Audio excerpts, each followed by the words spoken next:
ओम नमो भगवते वासुदेवाय। ओम नमो भगवते वासुदेवाय।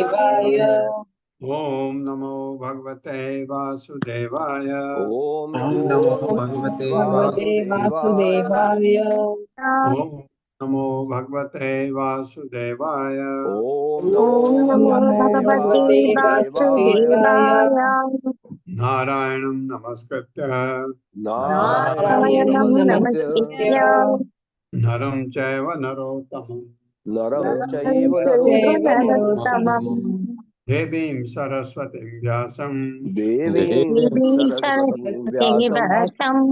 ततो जयमुदीरये। नष्टप्रायेषु भद्रेषु नित्यं भागवत सेवया भगवती उत्तमा श्लोके भक्तिर्भवति नैष्ठिकी। हरे कृष्ण। आप सबका स्वागत है।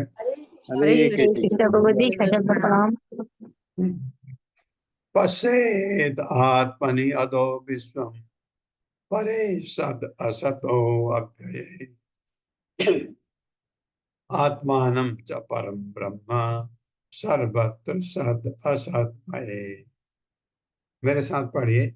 पश्येद आत्मनि अधो विश्वम पश्येदात्मन्यधो पश्येदात्मनि यदो विश्वम् विश्वम् परे सद असतो अव्यये। परे परे सदसतो सदसतो व्यये। अव्यये आत्मानं च परं ब्रह्म आत्मानं च परं ब्रह्म सर्वत्र सद असतमये।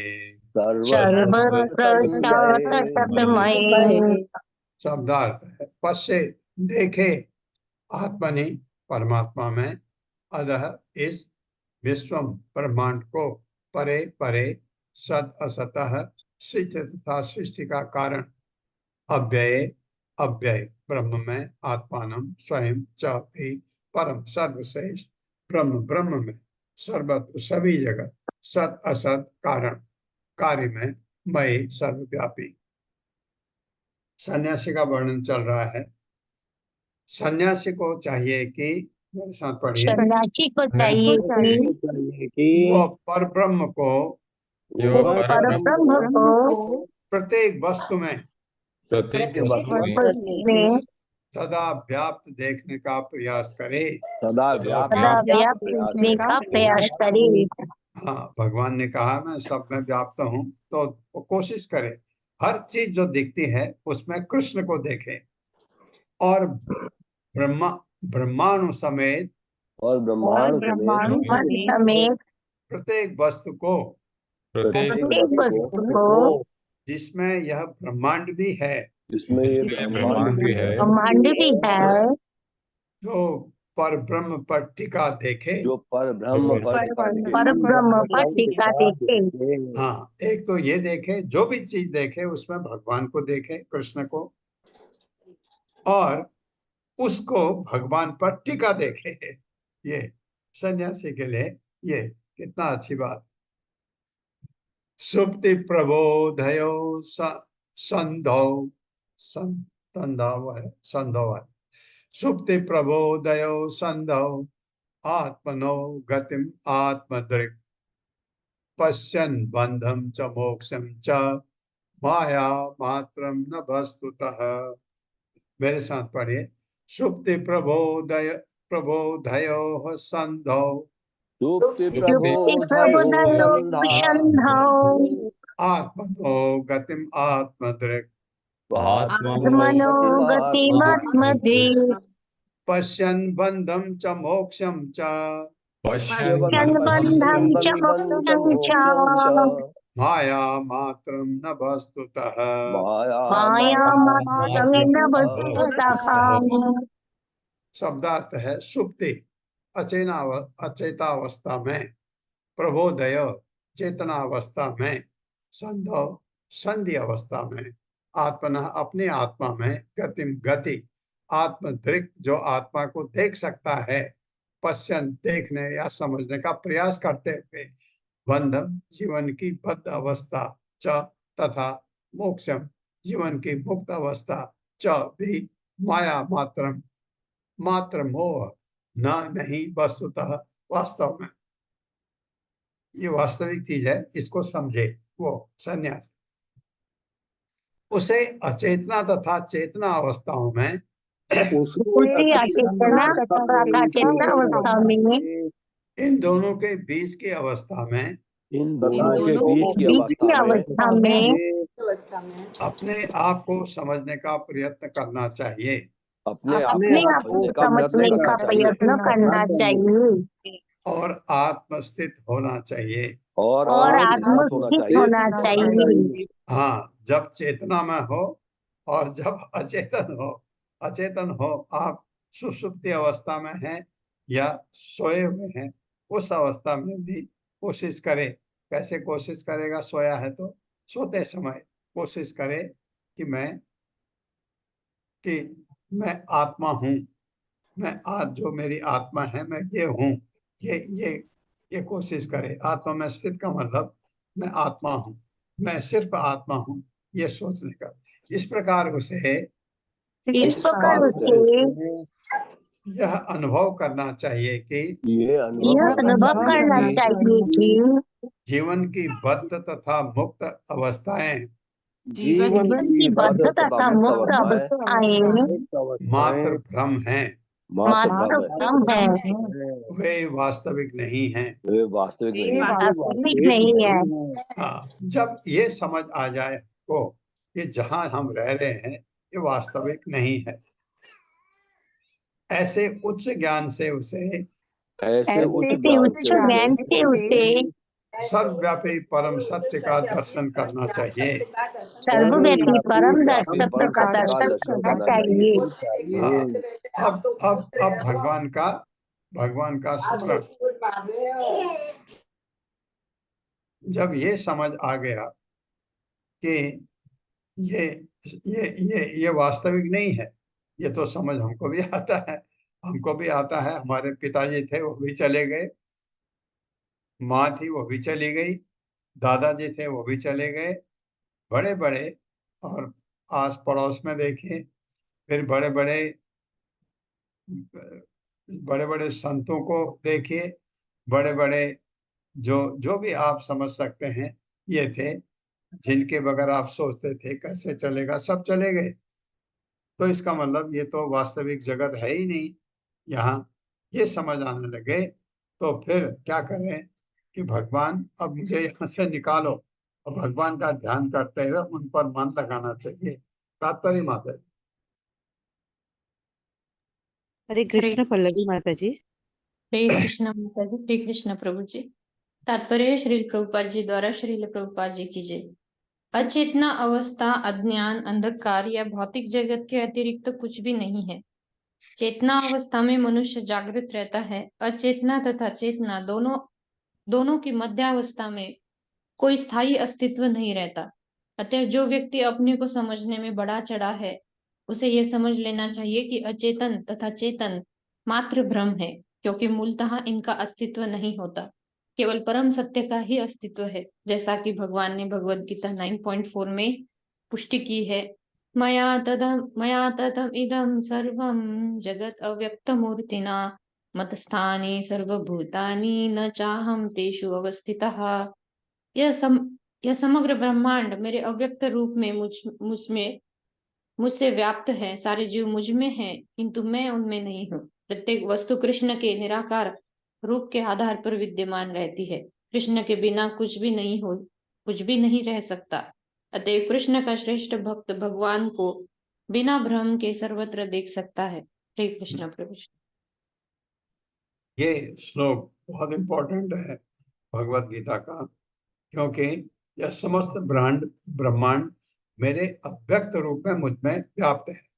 भगवान कह रहे सारे जीव मुझ में हैं, किंतु मैं उनमें नहीं हूँ। आपको लग रहा होगा ये विरोधाभास बिल्कुल नहीं है। ये आपको धीरे धीरे आप जप करते रहिए, फिर पढ़ते रहिए, जप करते रहिए, पढ़ते रहिए, समझ आ जाएगा। मैं उनमें नहीं हूँ का क्या मतलब है भगवान का। मैं स्मार्ट का था जब सबसे पहले मैंने भगवत गीता पढ़ी थी। एक ये श्लोक है, एक और था जहां पर मुझे लगा कि ये तो विरोधाभास है। भगवान कह रहे हैं ये सब मुझ में है, मैं इनमें नहीं हूँ। ये तो मुझे समझाने का कोशिश भी किया, किसी ने नहीं समझ आया। क्यों?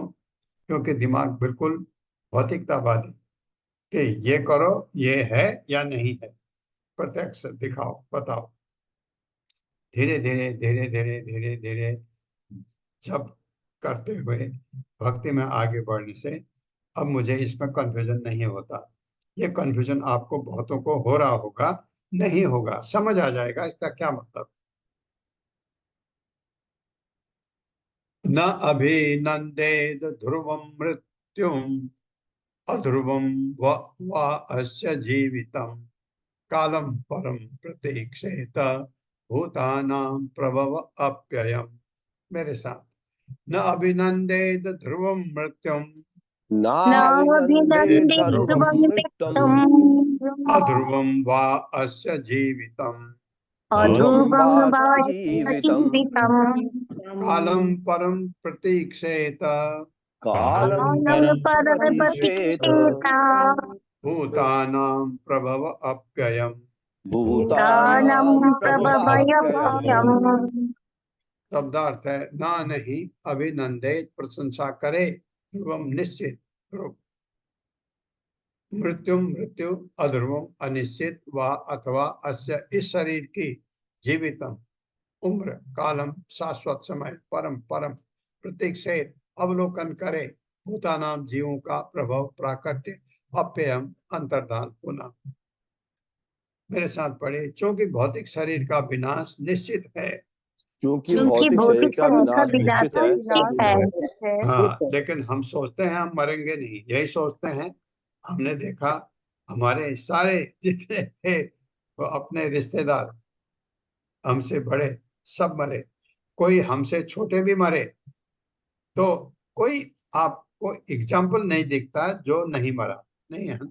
तो इसका मतलब मृत्यु निश्चित है और मनुष्य की आयु स्थिर नहीं है। और और मनुष्य की आयु स्थिर नहीं है। अतएव न तो मृत्यु की न तो मृत्यु की नहीं जीवन की प्रशंसा की जानी चाहिए। नहीं नहीं जीवन की प्रशंसा की जानी चाहिए। हाँ, क्योंकि ये स्थिर है ही नहीं, ये क्षणिक है, इनकी क्या प्रशंसा की जाए। प्रत्युत मनुष्य को प्रत्युत मनुष्य को नित्य काल का अवलोकन करना चाहिए। नित्य काल का अवलोकन करना चाहिए। हाँ, काल काल किसी को नहीं छोड़ता, मुझे भी नहीं छोड़ेगा। ये अनुभव जिसमें जीव अपने आप को प्रकट करता है जिसमें अपने आप को प्रकट करता है और अंतर्धान होता है। और अंतर्धान होता है। हाँ, जैसे उदाहरण मैं दे रहा था आपको, ऐसा मैं पैदा हुआ हूं तो मरूंगा, और कब मरूंगा इसका कोई पक्का पता नहीं है। इसलिए मुझे ये ज्ञान कि मैं कभी भी मर सकता हूँ, इसलिए मुझे अपनी तैयारी करनी चाहिए। जब आप पास होके दूसरी क्लास में जाते हैं तो दूसरी क्लास की आपको तैयारी करनी पड़ती है। इसलिए इस भौतिक जगत में हम आ गए, अब यहाँ एक चांस मिला है कि हम दूसरा जन्म अपना सुधार सकें, उसकी तरफ हमारा नहीं है, ये तो सन्यासी के लिए है। तो लेकिन सभी ने, जिसको भी भगवत धाम जाने का मन है उसको ये करना चाहिए। तात्पर्य माता है।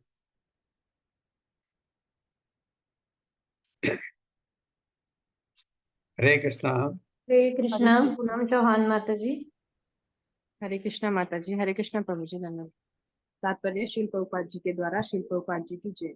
इस भौतिक जगत में सारे जीव न केवल वर्तमान काल में अपितु भूतकाल में भी जन्म तथा मृत्यु की समस्या का हल निकालने का प्रयास करते रहते हैं।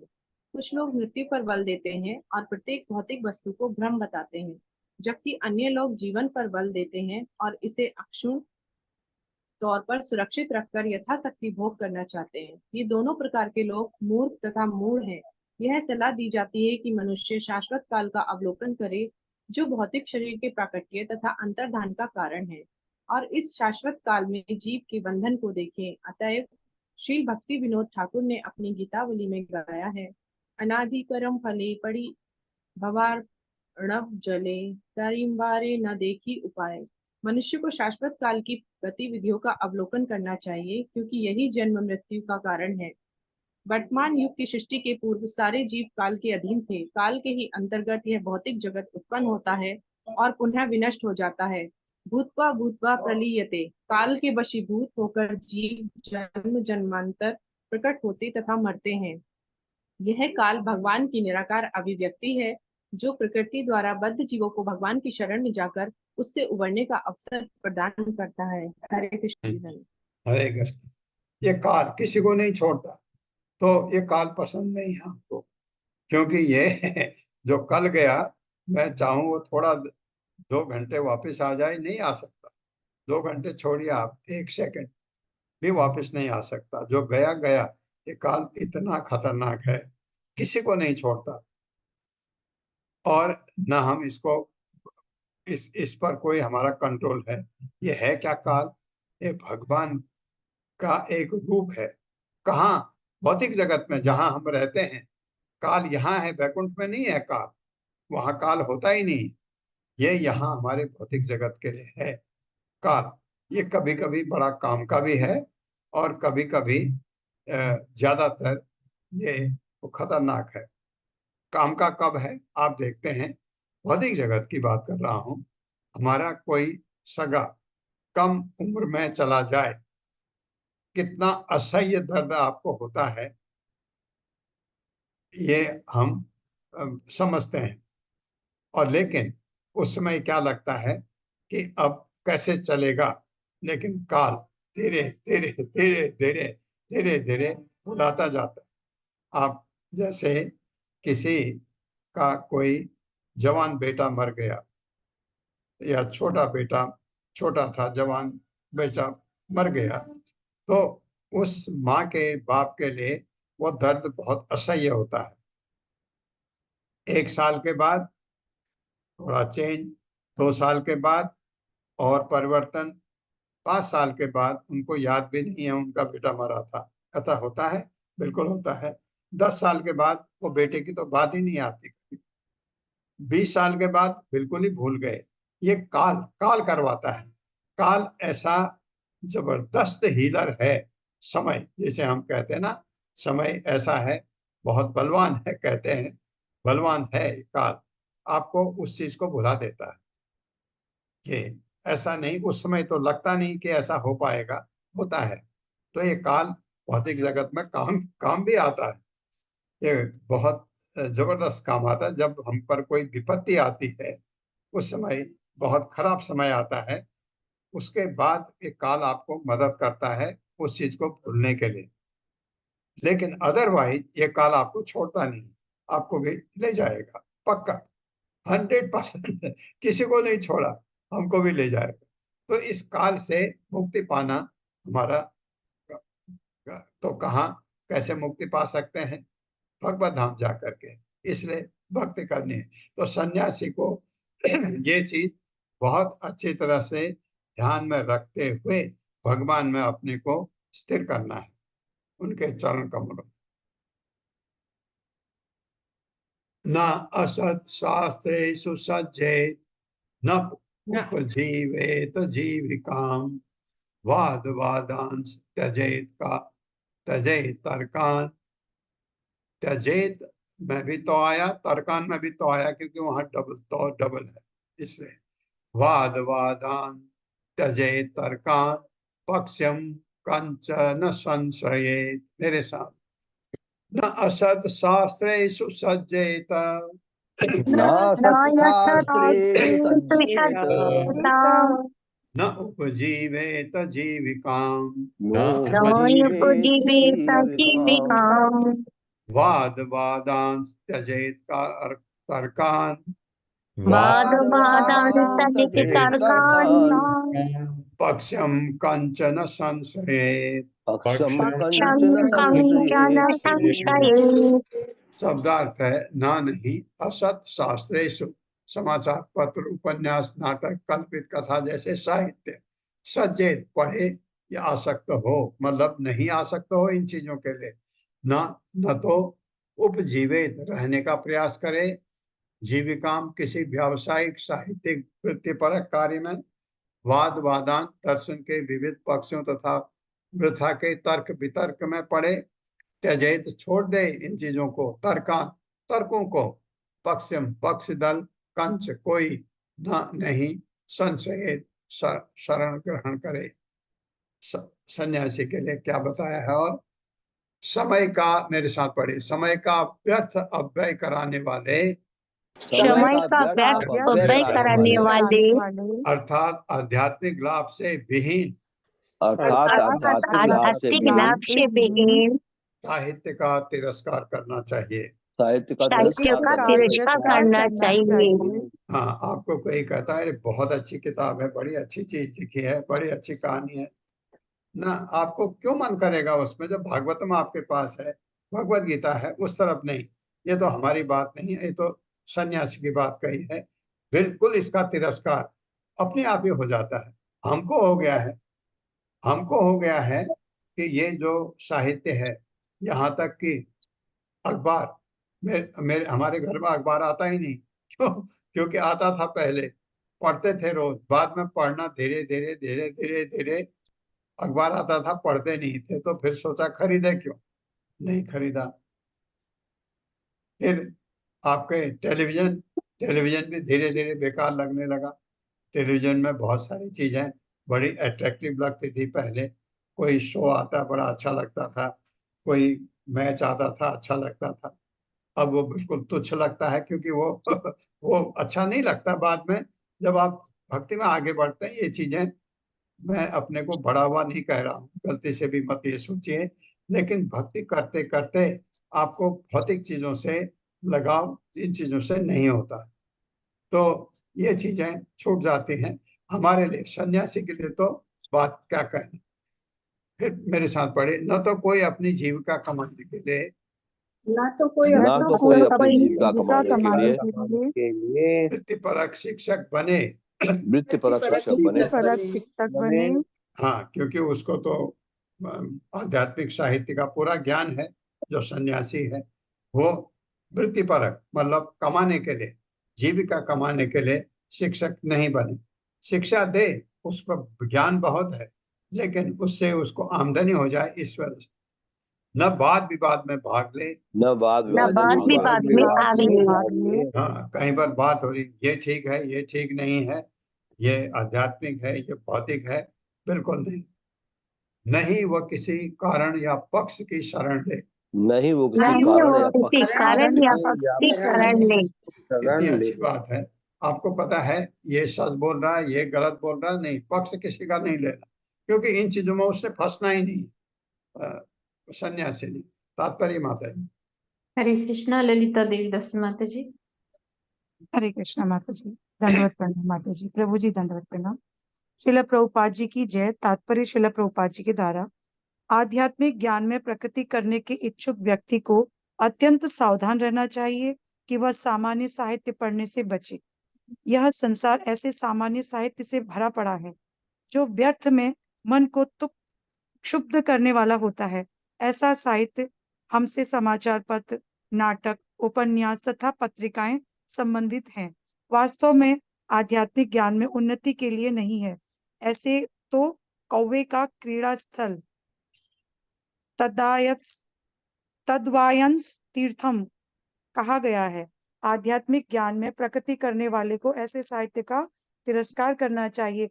नहीं मनुष्य को विभिन्न तार्किकों या दार्शनिकों के निष्कर्षों से संबंध रखना चाहिए। निसंदेह प्रचारकों को कभी कभी विपक्षियों के कथन पर तर्क वितर्क करने की आवश्यकता पड़ती है, किंतु वहां जहां तक संभव हो ऐसे वाद विवाद को मनोवृत्ति से बचना चाहिए। इस प्रसंग में शिला मध्वाचार्य कहते हैं, अप्रयोजन पक्ष न संशयेत, न प्रयोजन पक्षी स्यात् सः वृथा विशिष्य बंधुकृत, न चोदासीन शास्त्रिण, न विरुद्धानि भाष्यसे, न व्याख्यानयोपजीवत, न निषिद्धान समाचरेत्। एव भूतो यातिर्याति ततेक शरणो हरिम। न तो वृथा वृथा साहित्य का प्रश्न ग्रहण करें, न उन तथा कथित अनेक दार्शनिकों तथा विचारकों से संबंध रखें जो आध्यात्मिक प्रगति के लिए व्यर्थ हैं। न ही फैशन या लोकप्रियता के लिए किसी को शिष्य बनाए। मनुष्य इन तथा कथित शास्त्रों के प्रति निरपेक्ष बना रहे, न तो पक्ष ले न विरोध करे, न ही शास्त्रों की व्याख्या के लिए धन लेकर अपनी जीविका चलाए। सन्यासी को सदा उदासीन रहना चाहिए और भगवान के चरण कमलों की पूर्ण शरण ग्रहण करके आध्यात्मिक जीवन में प्रगति करने के लिए साधनों की खोज करनी चाहिए। हरे कृष्ण प्रभु जी। हरे कृष्ण। ये जब करेगा, जब भगवान की तरफ कोई बढ़ेगा, तो उसके ये अपने आप ही छूट जाते हैं। फिर भी उसको इन चीजों को गलती से भी नहीं करना चाहिए। ये प्रथा के साहित्य का कभी, क्योंकि इसमें आपने देखा होगा कि पढ़ते पढ़ते लोग भावुक हो जाते हैं या एक्साइटेड हो जाते हैं। तो ऐसे दूसरा, आपका जो आध्यात्मिक ज्ञान की तरफ ये ये अवरोध है, ये अवरोध करते हैं।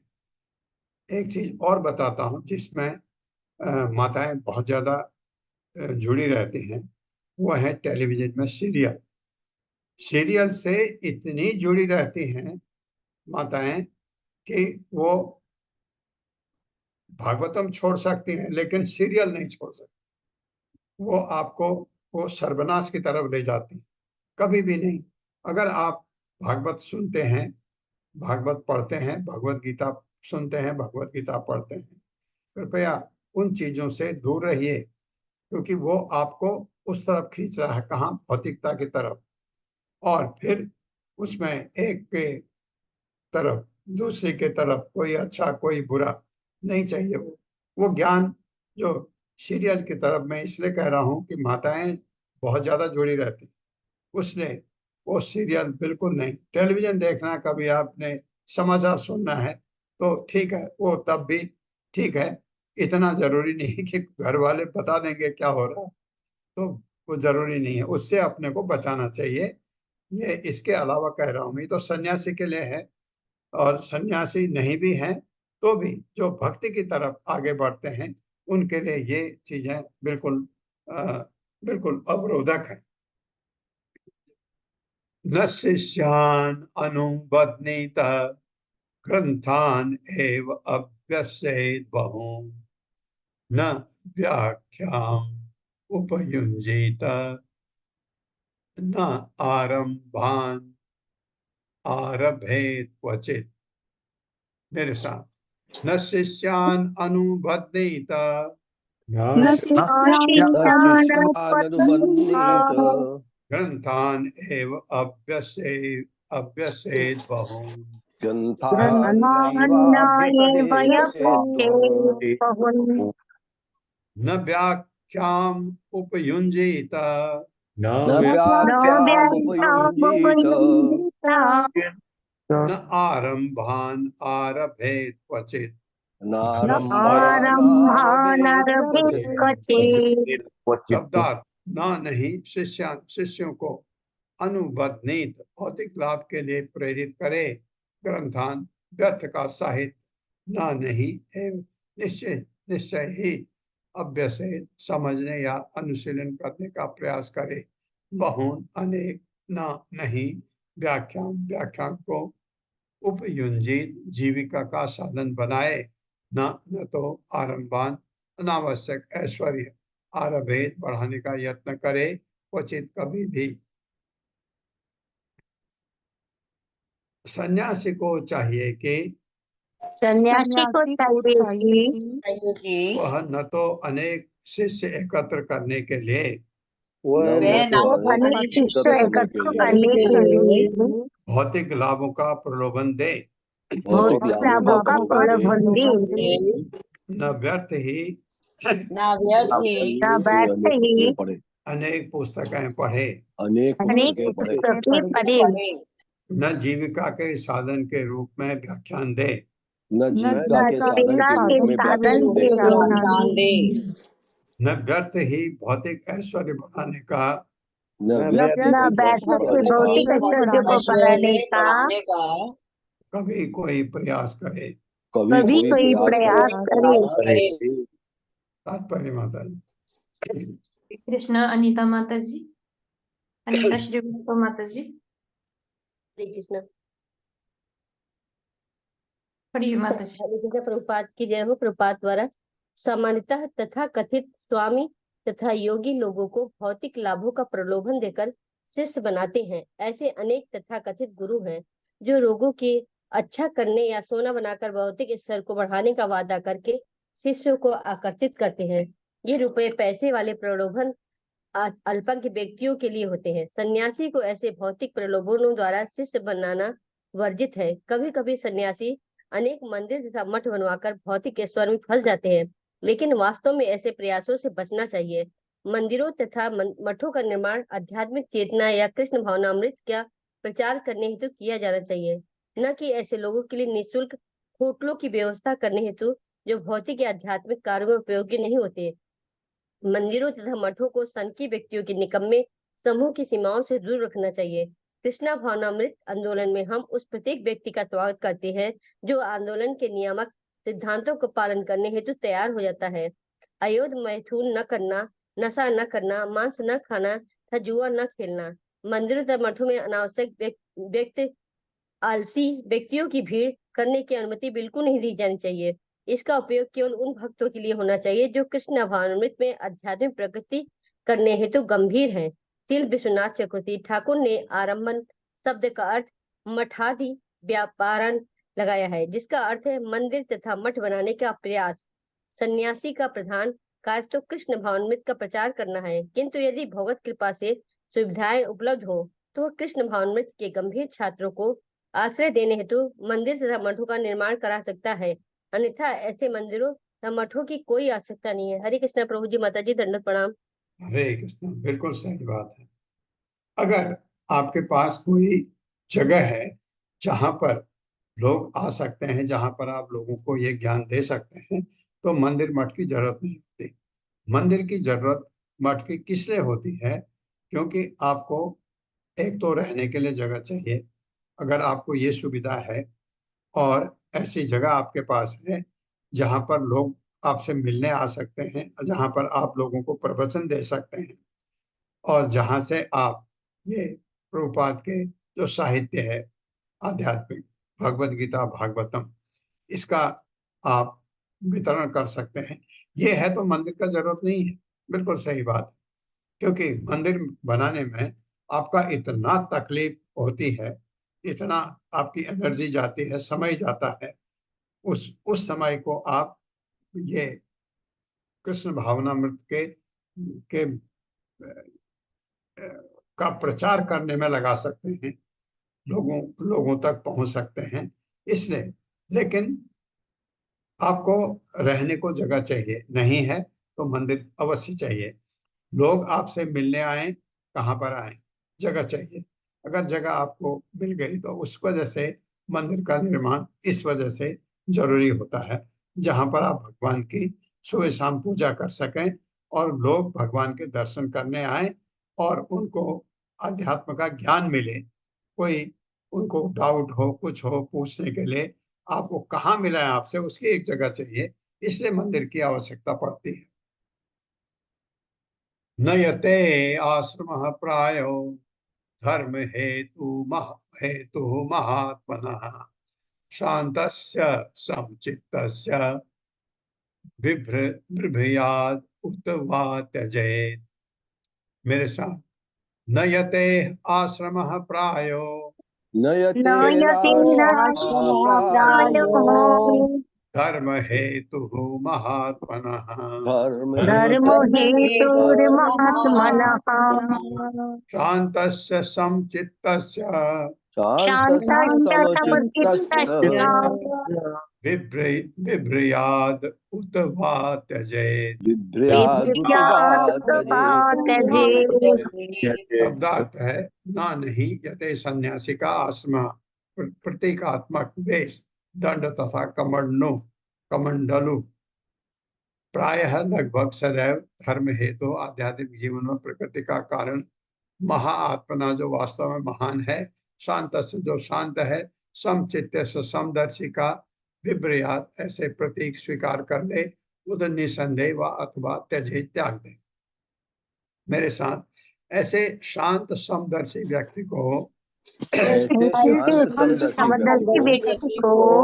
जो आध्यात्मिक चेतना में सचमुच बढ़ा चढ़ा है, जो आध्यात्मिक चेतना में सचमुच बढ़ा चढ़ा है, सन्यासी के प्रतीकों सन्यासी के प्रतीकों यथा त्रिदंड तथा कमंडल त्रिदंड तथा कमंडल को स्वीकार करने की आवश्यकता नहीं रह जाती। को स्वीकार करने की आवश्यकता नहीं रह जाती। हाँ, कल ये पल्लवी माता जी का प्रश्न था, उसका उत्तर मिल गया। वो ये आवश्यक, जब आध्यात्मिक में आदमी काफी आगे बढ़ जाता है तो उसको न तो कमंडल हाथ में रखने की जरूरत है, न त्रिदंड। वो आवश्यकता अनुसार इन प्रतीकों को इन इन प्रतीकों को प्रतीकों को कभी धारण कर सकता है कभी धारण कर सकता धारण कर सकता है तो कभी छोड़ सकता है। तो कभी तो छोड़ कभी सकता है। छोड़ सकता है। हाँ, जैसे कभी अनजान जगह पर जा रहा है, कुछ कुछ ज्ञान देने के लिए, वहां पर त्रिदंड रखना अच्छा है क्योंकि लोगों को ज्ञान नहीं है, त्रिदंड से समझ जाता है सन्यासी। लेकिन जहां लोगों को पता है जिस समाज में कि ये सन्यासी है, वहां पर त्रिदंड रखने का जरूरत नहीं है। उनकी मर्जी है, कहाँ जरूरत है कहाँ नहीं है, ये उनके ऊपर निर्भर है। तात्पर्य माता जी। हरे कृष्णा अशोक प्रभु जी। हरे कृष्णा प्रभु जी, हरे कृष्णा माता जी, दंडवत प्रणाम। श्री प्रभुपाद जी की जय। श्रील प्रभुपाद जी द्वारा तात्पर्य। संन्यास आश्रम की 4 अवस्थाएं हैं: कुटीचक, बहुदक, परिव्राजकाचार्य तथा परमहंस। श्रीमद् भागवत में परमहंसों की गणना संन्यासियों में की गई है। मायावादी निर्विशेषवादी सन्यासी इस परमहंस अवस्था को नहीं प्राप्त कर पाते। इसका कारण परम सत्य विषयक उनकी निर्विशेष धारणा है। ब्रह्मेति परमात्मेति भगवान शब्दते। परम सत्य का अनुभव 3 अवस्थाओं में किया जाता है, जिनमें भगवान अर्थात भगवान की अनुभूति परमहंसों के लिए है। निस्संदेह श्रीमद् भागवत स्वयं भी परमहंसों के निमित्त है। परमो निर्मत शरणाम सताम। जब तक कोई परमहंस अवस्था को प्राप्त नहीं हो लेता, तब तक वो श्रीमद् भागवत को समझने का अधिकारी नहीं होता। वैष्णव संप्रदाय में परमहंसों या सन्यासियों का प्रथम कर्तव्य धर्म प्रचार है। प्रचार के लिए ऐसा सन्यासी दंड तथा कमंडल जैसे संन्यास प्रतीक धारण कर सकता है और कभी उन्हें नहीं भी। सामान्यतः वैष्णव सन्यासी परमहंस होने के कारण स्वतः बाबा जी कहलाते हैं और वे दंड या कमंडल नहीं धारण करते। ऐसा सन्यासी संन्यास के प्रतीकों को धारण करने या न करने के लिए स्वतंत्र है। उसका एकमात्र विचार यही रहता है, कृष्ण भावनामृत का प्रचार करने का अवसर कहाँ है। कभी कभी कृष्ण भावनामृत आंदोलन अपने प्रतिनिधि सन्यासियों को विदेश भेजता है, जहाँ दंड तथा कमंडल को अधिक पसंद नहीं किया जाता। हम अपने धर्म प्रचारकों को अपनी पुस्तकों तथा दर्शन का परिचय कराने के लिए सामान्य वेशभूषा में भेजते हैं। हमारी एकमात्र चिंता कृष्ण भावनामृत के प्रति लोगों को आकृष्ट करना होती है। इसे हम सन्यासी की या भद्र पुरुष की वेशभूषा में कर सकते हैं। हमारा एकमात्र लक्ष्य कृष्ण भावनामृत में रुचि को प्रसारित करना है। हरे कृष्ण माता जी, हरे कृष्ण प्रभु जी, दंडवत प्रणाम। वो मेन लक्ष्य वो है, बिल्कुल प्रभुपाद ने और अच्छी तरह समझा दिया।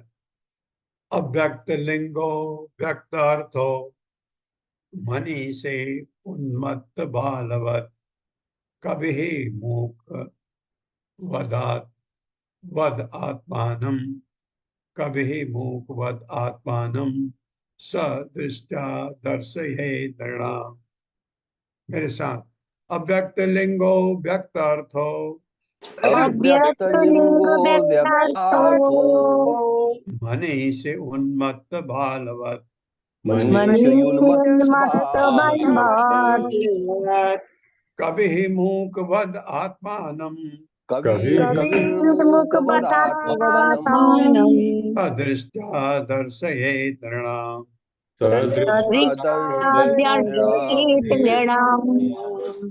अव्यक्त लिंग जिसमें संन्यास के लक्षण नहीं है, व्यक्त अर्थ जिसका अभिप्राय प्रकट हो, मनीषी ऐसा महान संत पुरुष, उन्मत्त बेचैन बालवत बच्चे के समान, कभी ही महान कवि या वक्ता, मूकवत गूंगे व्यक्ति के समान, आत्मानम स्वयं सह वह दृष्टा उदाहरण से दर्शयेत प्रस्तुत करे निर्णाम मानव समाज को।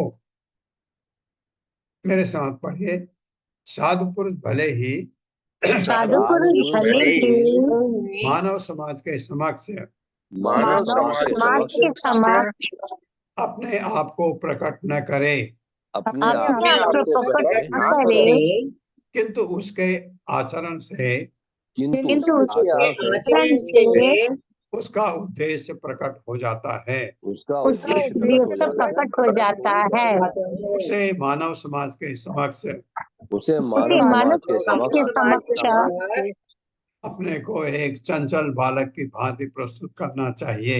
अपने को अपने को एक एक चंचल बालक की भांति प्रस्तुत करना चाहिए और सर्वश्रेष्ठ विचारवान वक्ता होकर भी और और सर्वश्रेष्ठ विचारवान वक्त होकर भी उसे अपने को उसे अपने को मूक व्यक्ति की तरह प्रदर्शित करना चाहिए। मूक मूक व्यक्ति की तरह व्यक्ति की प्रदर्शित तरह करना प्रदर्शित चाहिए। करना चाहिए। हाँ, एक बालक होता है ना, चंचल बालक की तरह अपने को प्रस्तुत करे तो बालक को क्या होता है, जैसे कोई ज्ञान नहीं है ऐसे, और सब कुछ जानते हुए भी अपने को मूर्ख व्यक्ति की तरह। हाँ, कोई जब कुछ पूछता है तब वो बताता है। जैसे किताब वितरण करने के लिए जाते हैं, आप अगर कहते हैं ये किताब आप खरीद लो, आपके लिए बहुत अच्छी है, आपका हित है इसमें, तो आदमी कहता है क्यों खरीदूं, इतने पैसे में क्यों खर्च करूं। तब आपका ज्ञान तब शुरू होता है। तब आप बताते हैं क्यों क्यों इस पुस्तक में क्या है जो सबके हित के लिए है। ये वहां पर वो उसका ज्ञान वो वहां पर जरूरत है, और जगह जरूरत नहीं। सड़क पर जरूरत नहीं तो सड़क पर हरे कृष्ण कृष्ण कृष्ण हरे, ये जपते रहे। तात्पर्य माता जी। हरे कृष्णा रीता पंडित माता जी। हरे कृष्ण प्रभु जी, हरे कृष्ण माता जी। शिल प्रभुपाद के जय। तात्पर्य शिल प्रभुपाद द्वारा कृष्ण भावनामृत में अत्यंत प्रगत महापुरुष कदाचित अपने आप को सन्यासी के चिन्हों से न भी प्रकट करे, अपने को छिपाने के लिए वह चंचल बालक या मूक व्यक्ति के समान रह सकता है, यद्यपि वह सर्वश्रेष्ठ वक्ता या कवि होता है। हरे कृष्ण प्रभु जी। हरे कृष्णा। कवि कहते हैं ज्ञानी को, अत्र अपि उदाहरन्तम इम उदाहरन्ति। हाँ, क्योंकि इमम आए। अत्र अपि उदाहरन्ति इमम इतिहासं पुरातनम। अब कथा चल रही है प्रह्लादस्य च संवादम मुने आजगरस्य च।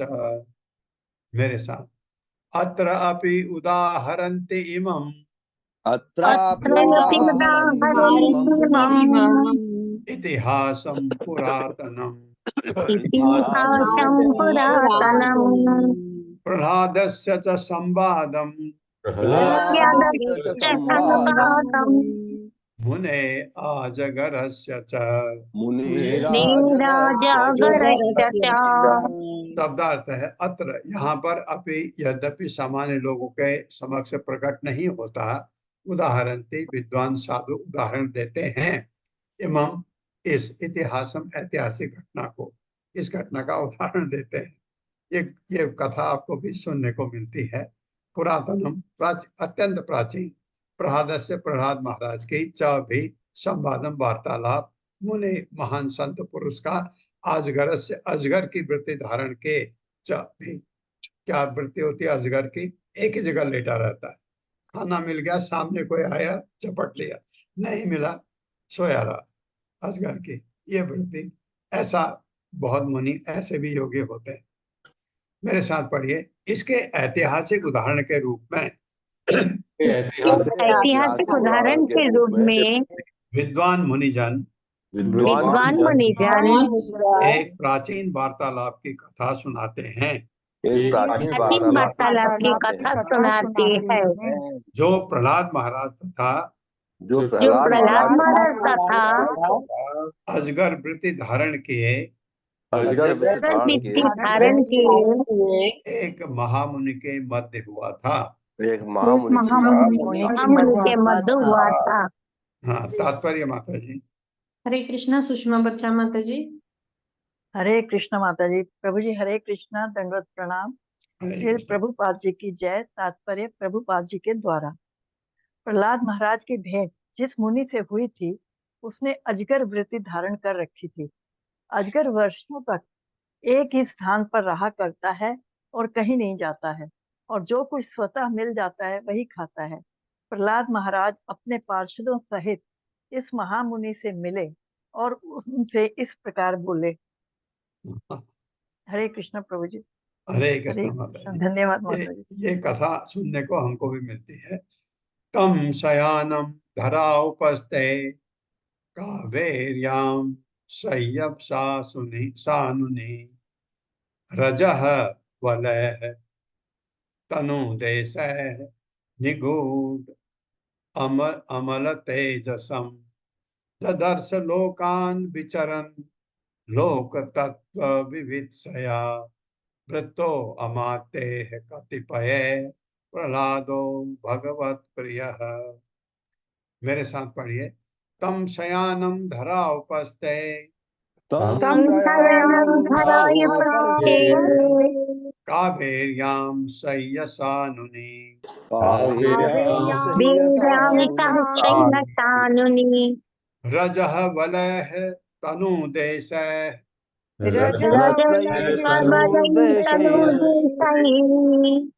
निगूढ़ अमल तेजसम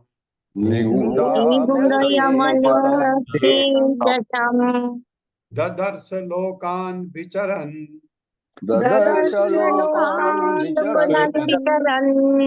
लोक तत्व विवित्सया वृत्तो अमातेः कतिपयैः प्रहलादो भगवत प्रियः। शब्दार्थ है तम उसको साधु पुरुष शयानम लेटे हुए धरा उपस्थे पृथ्वी पर कावेरी नदी के तट पर सह्य सानुनी सह्य नामक पर्वत की तलहटी पर रजह भलय धूल धूसरित से सना हुआ तनु देश शरीर के सारे अंगों से निगूढ़ अत्यंत गहरा अमल निर्मल स्वच्छ तेजसम आध्यात्मिक शक्ति ददर्श देखा लोकान विभिन्न लोकों में विचरण घूमते हुए लोक तत्व जीवों की प्रकृति विशेषतया उनकी जो कृष्ण भावना में आगे बढ़ना चाहते हैं विविधतया समझने का प्रयास करने के लिए वृत्त घिरा हुआ अमात्य राजसी पार्षदों से कतिपय कुछ प्रहलाद महाराज भगवत प्रिय जो भगवान को अत्यंत प्रिय हैं प्रहलाद महाराज। अब कथा शुरू हो रही है। मेरे साथ पढ़े। एक बार भगवान के सर्वाधिक प्रिय सेवक भगवान के सर्वाधिक प्रिय सेवक प्रहलाद महाराज अपने कतिपय विश्वस्त पार्षदों के साथ संत पुरुषों की प्रकृति का अध्ययन करने के लिए संत पुरुषों की प्रवृत्ति का अध्ययन करने के लिए विश्व का भ्रमण करने निकले। वे कावेरी के तट पर पहुँचे जहाँ सह्य नामक एक पर्वत है वहाँ पर उन्हें एक महान साधु पुरुष मिला जो भूमि पर लेटा था और धूल धूसरित था किंतु आध्यात्मिक दृष्टि से वो अत्यंत बड़ा चढ़ा था। हाँ, कैसे पता लगा? भक्त को, प्रहलाद को दिख के पता लग जाएगा, हमको नहीं लगेगा। अगर कोई व्यक्ति ऐसा दिखे हमको, हम नहीं समझ सकते कि आध्यात्मिक दृष्टि से बड़ा चढ़ा है, और भगवान का महान भक्त समझ जाता है। कर्मणा आकृतिभिः वाचा लिंग वर्णाश्रमादिभिः न विदन्ति जनाः यं वै सो असाविति न वेति च। मेरे साथ। कर्मणा आकृतिभिः वाचा लिंग वर्ण आश्रमादिभिः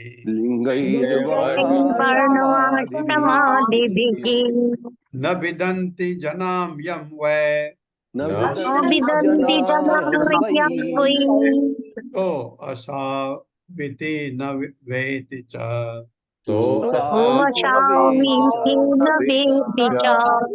हाँ, यहाँ पर हम सो असाव है ना, तो इसको सो असव इति न वेदि च।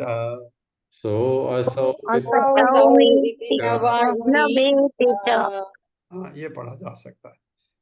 शब्दार्थ है कर्मणा, कर्म से, आकृति भी, शारीरिक बनावट से, वाचा शब्दों से, लिंग लक्षणों से, वर्ण आश्रम वर्णाश्रम के 4 भौतिकों तथा 4 आध्यात्मिक विभाग से संबंधित आदि भी अन्य लक्षणों से न वितंते, नहीं समझ सके जना सामान्य लोग, यम जिसको वह निसंदेह सह कि वह असौ यही व्यक्ति था, इति इस प्रकार न नहीं व अथवा इति इस प्रकार च भी।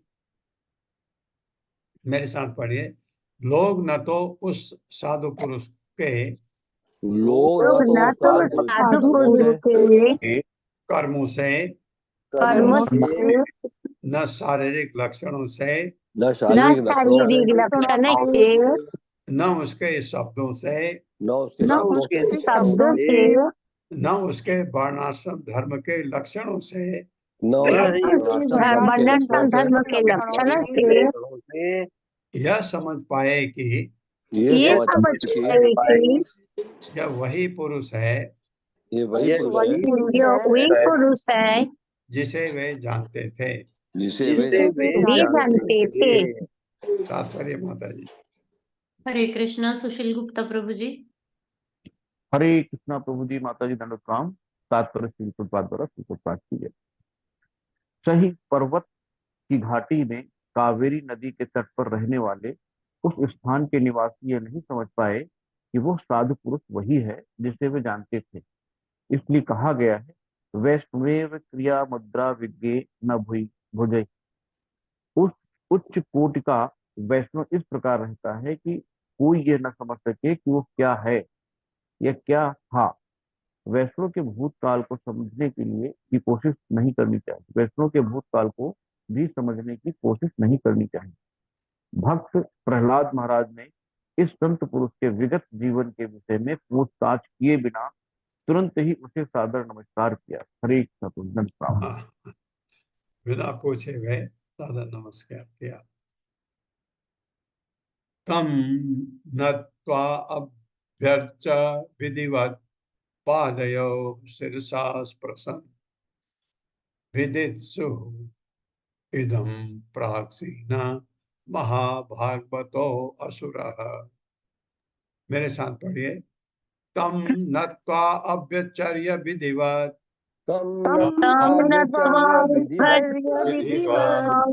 पादयोः शिरसा स्पृशन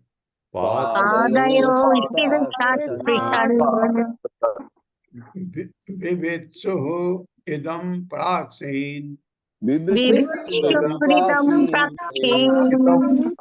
हाँ, प्राक्सीन इदम अप्राक्सीन आएगा। विवित्सुः इदम अप्राक्सीन महाभागवतो असुरः।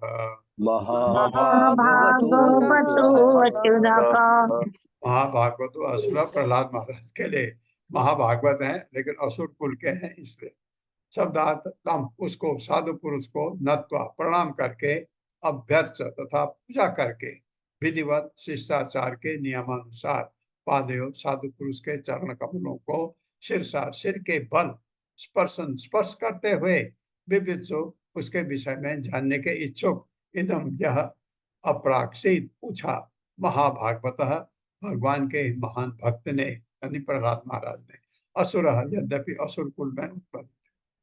मेरे साथ पढ़े। महाभागवत प्रहलाद महाराज ने प्रहलाद महाराज ने उस साधु पुरुष की विधिवत पूजा की, उस साधु पुरुष की विधिवत पूजा की और प्रणाम किया जिसने अजगर वृत्ति धारण कर रखी थी, जिसने अजगर वृत्ति धारण कर रखी थी। इस प्रकार उस साधु पुरुष की पूजा करके, इस प्रकार उस साधु पुरुष की पूजा करके तथा उसके चरण कमलों को उसके चरण कमलों को अपने सिर से स्पर्श करके अपने सिर से स्पर्श करके प्रहलाद महाराज ने उसे समझने के उद्देश्य से समझने के उद्देश्य से विनीत भाव से इस प्रकार पूछा। विनीत भाव से इस से प्रकार इस प्रकार पूछा। हाँ, ये हम कल पढ़ेंगे क्या पूछा और क्या उसने बोला। ओम अज्ञान तिम्रांधक्ष ज्ञानांजन शलाकया चक्षुरुन्मिलितमेन तस्मै श्री गुरवे नमः। नमः ओं विष्णुपादाय कृष्णपृष्ठाय भूतले श्रीमते भक्तिवेदांत स्वामिनिति नामिने। नमस्ते सरस्वती देवे गौरवाणी प्रचारिणे निर्विशेष शून्यवादी पाश्चात्य देशतारिणे। जय हो श्री कृष्ण चैतन्य प्रभु नित्यानंद श्री अद्वैत गदाधर शिवासादि गौर भक्तवृंद।